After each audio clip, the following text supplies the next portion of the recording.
behind the scenes content is some of my favorite stuff to watch, which is why we're in Arizona today, home of the Sonoran hot dog, the Grand Canyon, and also an unlimited supply of heat and sun to figure out the mysteries of how paint is made. Welcome to Monument Hobbies. Inside these unassuming buildings is 10,000 square feet of game development, product fulfillment, and most notably, paint production. In this video today, we're gonna take a look at the life cycle of a bottle of paint amongst a few other goodies. One of the most key ingredients to paint is pigment. It gives it its color. And the pigment that Monument Hobbies uses comes from distributors that then goes to a lab in Ontario. At that lab, it gets ground multiple times and filtered and then comes right here. Monument doesn't get the pigments in their powder form. They get it in a highly concentrated slurry that's called a liquid pigment.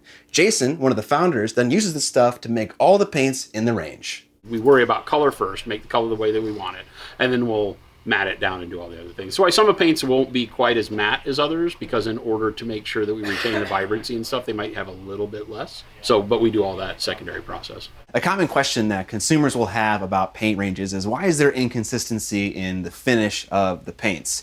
And there's a few reasons for that. First and foremost, finish also determines what the final color is going to look like. A glossier or a more satin paint is going to have a deeper, richer, more saturated hue. Secondly, the materials that go into these liquid pigments are, put simply, different materials that have different requirements, and they can't have as much medium and as much matting agent in the final paint as other ones because they're going to react differently. Most pigments that Monument Hobbies uses are synthetic. They are man-made. Apart from carbon black, which uses coal, and also titanium white, which uses titanium dioxide. Jason is actually responsible for mixing and creating every single one of the paints in the range, which is so cool because he's one of the founders, which I think is an awesome thing for him to be involved in. He takes all of these slurries and measures them on this awesome little scale here, which measures to 1/100th of a gram, and he writes down all of the ratios to figure out the perfect paint. He's trying to get a good balance of color, but also a good balance of opacity as well. While there are only 15 liquid pigment paints here right now, if Jason wants to, say, mix an orange color, for instance, he'll go and grab the paint from the actual Monument Hobbies range because those paints only use a single pigment in them. You can't mix paints with 2 or more pigments in them because they get muddier and muddier. You want to mix from pure stuff. Monument Hobbies also makes signature sets where they bring in a guest artist who wants certain colors added to their range. They mail in physical swatches of the colors they want, and Jason tries to match them here. And then after some back and forth to make sure they got the color right, they then produce them in a set of 6 or 8 paints. Once Jason has determined what color he wants to make a paint out of, he sends that color back to the lab in Ontario, and they make very large batches of them and send them here to the receiving area of Monument Hobbies to then be turned into little bottles of paint. It's gonna get a little bit noisier now because we're in an active area where paint is being bottled and put together. Before paint gets bottled, it gets mixed. And unlike the types of paint shakers you see at big box stores like Home Depot that rapidly and violently shake the barrel, this is kind of lazy and slow.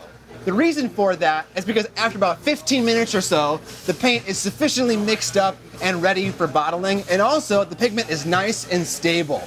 If it gets shaked really violently, it's flowing a lot. And by the time everyone's done bottling out of the barrel, some pigment might have settled toward the bottom. If they do it like this, no pigment settles, and every single bottle of paint gets an equal amount of paint and pigment in each bottle. Once the giant 16-liter barrels of paint are nice and shaken up, they come over here to these 2 filling stations. The giant barrels go inside a pressure pot and are pressurized. Each time the paint goes into one of the pressure pots, they also get filtered. And with the flick of a button, a valve opens and 2 spouts fill 2 bottles in about 2 seconds. Every day, the employees here at Monument Hobbies need to determine how many seconds, down to the millisecond, it takes for a bottle of paint to be filled up. Different paints have different viscosities and as such flow faster and slower. For instance, a paint compared to a wash is going to be vastly different. It can be between 1.5 seconds to 2.5 seconds about. Even after they've dialed in the time, that time may change because, as you know, acrylic paint dries super fast. And it also dries on the inner diameter of the tube that the paint travels in, restricting the flow even more. So over the course of filling, say, 1,000 bottles, it may go a little bit slower each time and need to be adjusted. So these paints are under a constant pressure so that they don't dry out as quickly. They're not exposed to open air, so the working time is a lot longer. But they get cleaned out every single run after we're done with whatever that bucket of paint is, usually about 700 bottles. We'll run soap and then water and then like run them dry to make sure there's no buildup. And then every morning we usually take the seals apart and clean everything, and that lets us check the lines. The employees who are filling the paint bottles also put a little agitator in there as well. An employee can fill about 10 bottles a minute, and they have 2 stations going at one time. When the barrel is almost empty, they depressurize the pressure pot, take the lid off, clean the tubes that go down into the big barrel, and then do a swap. At the end of the run, the machine can't get all the paint that we have, so there's always a little bit left over, probably like 28 to 30 bottles of paint that we basically just hand pour. And same thing at the end happens, we put the agitators in them and then we cap them. I love hobby companies. Once the bottles are filled, they go over to an employee who then uses a pneumatic tool to pressure fit a cap and a seal on the bottle, and then they go over to labeling after that. An employee here will feed the bottles into a label maker, and that results in about 700 bottled and labeled paints in 15 to 20 minutes. All right, just wait for the compressor. After all is said and done, and you consider the fact that some bottles are larger than others, and you factor in some loss, an employee here at Monument Hobbies can fill 6,000 bottles a day, totaling 1.3 million a year. That is insane. But if you think that's insane, just wait to hear the numbers on this big automated system back here. Monument Hobbies recently acquired a fully automated system that not only puts the agitator in the bottle, but also fills it with paint and puts the cap on. Today is actually the first day that the full system is running and operational. And this thing can bottle 4.2 million bottles in a year. That's almost 4 times as much as what they have going on, freeing up people here to do other, more important jobs. Despite it being fully automated, there are still some problems that require human intervention. Some of those jobs include putting empty bottles on a spinning platform in the beginning, but also taking complete ones off at the end. The filled and labeled paint bottles go in these big tubs over in the fulfillment department. When a tub of paint is empty, it gets sent to the back of these shelves to signal that it needs to be restocked. The fulfillment team will then take labeled and filled bottles and put them into the packaging and bring that packaging over here into the shipping area. The shipping department will then package up your orders and ship them directly to you or to your local friendly game store so you can pick them right up nearby. Hope you guys are enjoying this tour of Monument Hobbies facilities. If you are, consider supporting the channel. You can do that in a number of ways. If you're enjoying the Monument Hobbies stuff and you want to pick up some paints or a paintbrush, consider doing it using my affiliate code linked down in the description. Buying with this code gets me a kickback at no extra cost to you. You can also buy some of my products or merch available on my web store, like this sick generic spaceman decapitation t-shirt, or a Miniac cutting mat, or the Duchess, a vampire miniature I make, or one of the Wood Elf miniatures that I produce. They all come with a masterclass course as an optional add-on that gets discounted when you buy it with the figure.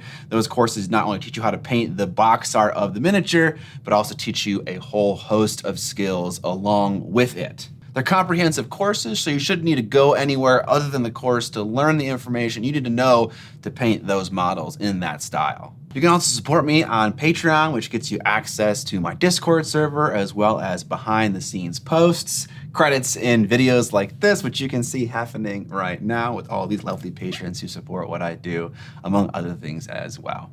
That'll be it for now. Now back to the tour. And that's the life cycle of a paint here at Monument Hobbies. But like I said at the beginning of the video, they do a lot more than just make paint here. Monument Hobbies also prints all their own t-shirts and hats here on site, and they also want to do mugs as well. Woo! Shirt change, day 2. I'll have a little bit of a story to tell you.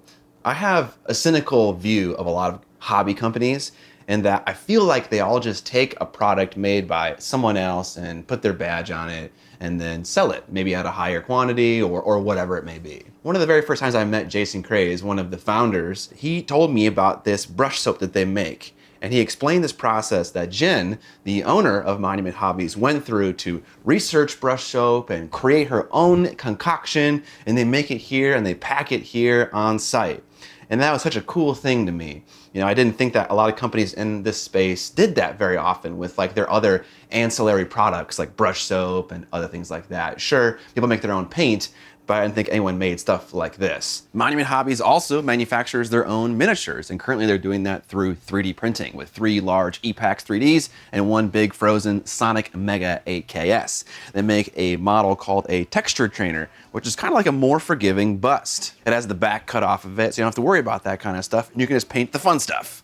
I feel attacked. Monument Hobbies also has their own live stream in a big live stream room full of awesome gear, and they stream every single day of the week for several hours with several of the employees here. And they chat about miniature painting and things going on here at Monument Hobbies and answer questions about products and in general just foster a good community. They actually disabled the monetization on their stream. It's not for making money, it's just for hanging out, and I kind of love that vibe about it. Monument Hobbies didn't set up all of this equipment, however. They actually have an in-house videographer who helps them with all of the cables and cameras and setup. I've been a videographer for the last 5-6 years. I've worked in the production industry over in California for most of my career, and I moved back to Arizona. And a big difference between shooting for the hobby, I would say, when you're shooting color, when you're shooting miniatures, that's totally different than like shooting standing interviews, right? So for me, a big thing has been really trying to dial in true color. So like when you're at a paint company, you got to make sure the color is as accurate as possible, right? You're never going to be 100%, but we get pretty dang close. It may be a little bit hard to tell, but back here behind me is a bunch of tools and raw materials for Monument Hobbies to create their own brushes here on site. Currently, they get a lot of brushes made off-site for themselves and also for other popular YouTubers and personalities that you may recognize. One of the reasons that this stuff is sitting back here and not yet in use is because their paint line has been so successful that they haven't been able to get to it because they have to worry about manufacturing and fulfilling a bunch of paint that's being purchased currently. Kind of a good problem to have. Monument Hobbies is also looking into the world of game design and publishing their own games. Growing up playing games and coming up with games with my brothers and sisters and then being able to like do that for real is just super exciting to be able to take art and put it into like physical cards. Like when you get the first set of the cards that you like sent in to get made and they come back, you're like, oh my gosh, this is real. Like this is super cool to like have a hand in something like this. And then just coming up with fun rules. You know, you sit around a table and you spout something silly that, you know, maybe may or may not work, but you at least get to try it and see what happens. And that's just really fun to kind of play around and then test things out and let your imagination run wild. It was a big decision we had to come to. It was like, but in the end, it was, you know, the paints and miniatures and that whole world is just a natural progression into making something that, you know, drives people into that ecosystem, right? We talk to people all the time that know about board games or whatever. They get these miniatures and we talk to them about paint and we talk to them about that wonderful world, but then the gaming is always, you know, a big question. Hey, you're going to do these miniatures? When are you going to make your first game? So kind of the community led us there as much as we did. And we finally got to the point where, hey, the support looks like it's there. Let's try it. Let's see. One of the things that I have really loved about this industry, and this is true at all the places that I worked, is there's a level of camaraderie that you find at these jobs that is different than any other company that I've ever worked for. You really end up being in a tight-knit community. Now, I think Monument Hobbies goes above and beyond this a little bit more just because it feels more like a family than it does just like a tight-knit group of people who work together on something that they really like. But Monument Hobbies really just like feels like a family. You know, I moved from Washington State to be here, and I didn't know anybody here other than Jason. And I felt like, you know, I joined a part of a family. So it's been really great for me to be out here. You know, everybody who we work with here is amazing. They're super fun, they're really, really energetic, you know. But, you know, we love it, and we work really hard to make sure that everybody else sees the awesome things that we do. You know, as far as other companies in the industry is concerned, you know, they all have their own way of doing things, aside from just being, you know, a tight-knit group of people. You know, they're all managed a little bit differently. I think one of the benefits is Jason is a really shrewd businessman. He knows what he's talking about. He knows how to do business on top of also knowing everything about the hobby, right? And I think that that's a really rare thing to find I find that a lot of the time you get one or the other, and it's hard to get both in one package. And I think Jason's really got it figured out. And I think that's a benefit of his history working in business prior to, getting involved in the hobby. Yeah, I think it makes for the perfect storm of awesome. All right, Mini family, that's going to conclude our trip through Monument Hobbies facilities. I hope you guys enjoyed it as much as I did. I want to say a huge thank you to all the staff here that allowed me to invade their space and ask questions and slow them down, especially on a day as busy as today and yesterday. They had a huge launch for a product. They were all hustling and bustling, and they were all just super nice to me and answered all my questions. And so thank you guys so much. Now that my work's done here, I'm gonna get you some much needed sun for my pasty skin. But until then, most importantly, don't forget to...